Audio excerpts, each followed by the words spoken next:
আমি যে তাকে কতটা পছন্দ করতাম, রেসপেক্ট করতাম, ভালোবাসতাম, এই ছবিগুলো তার প্রমাণ যে এতটা বছর আমি রেখে দিয়েছি আগলিয়ে। তাকে খুন করার মতো কেউ নাই একমাত্র তার পরিবার ছাড়া। আমি সামিরাকে ডাইনি বলছি, যে এই ডাইনি মহিলাই হত্যা করেছে।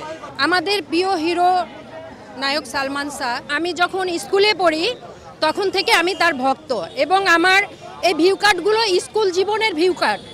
সেগুলো আমি এত বছর এগুলো রেখে দিয়েছিলাম।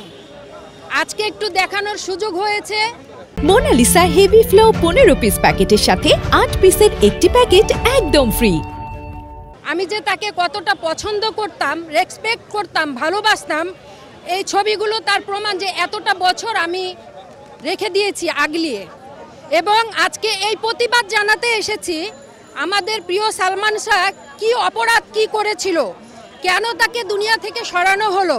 তাকে ভালো নাই লাগতে পারতো, কিন্তু তার কাছ থেকে সে চলে যেতে পারতো, কিন্তু আমাদের প্রিয় হিরোকে কেন পৃথিবী থেকে সরিয়ে দেওয়া হলো?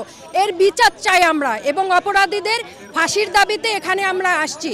এবং এই খুনিরা অনেক আগেই এদেরকে অ্যারেস্ট করার জন্য বলা হয়েছে, কিন্তু কেন এটা হচ্ছে না? প্রশাসনের কাছে দৃষ্টি আকর্ষণ করছি, এর বিচার যেন দ্রুত করা হয়, এবং আমরা সালমান ভক্তরা যারা আছি যেন আমরা মৃত্যুর আগে আমরা খুনিদের ফাঁসি দেখে যেতে পারি, এই শান্তিটুকু নিয়ে যেন পৃথিবী থেকে চলে যেতে পারি। তাকে খুন করার মতো কেউ নাই একমাত্র তার পরিবার ছাড়া। তার পরিবারকে আমি আজকে ক্যামেরার সামনে বলে যাই, এই মহিলা একটা ডাইনি মহিলা, যারা আমাদের প্রিয় সালমান শাহকে হত্যা করেছে। আমি সামিরাকে ডাইনি বলছি, কারণ যে তার স্বামীকে হত্যা করেছে, সহযোগিতা করেছে, তাহলে আমরা তো সবকিছু নিউজে আসছে, সারা পৃথিবীর মানুষ জানে, শুধু আমি কেন, সারা পৃথিবীর মানুষ এইটা বলতেছে যে এই ডাইনি মহিলাই হত্যা করেছে।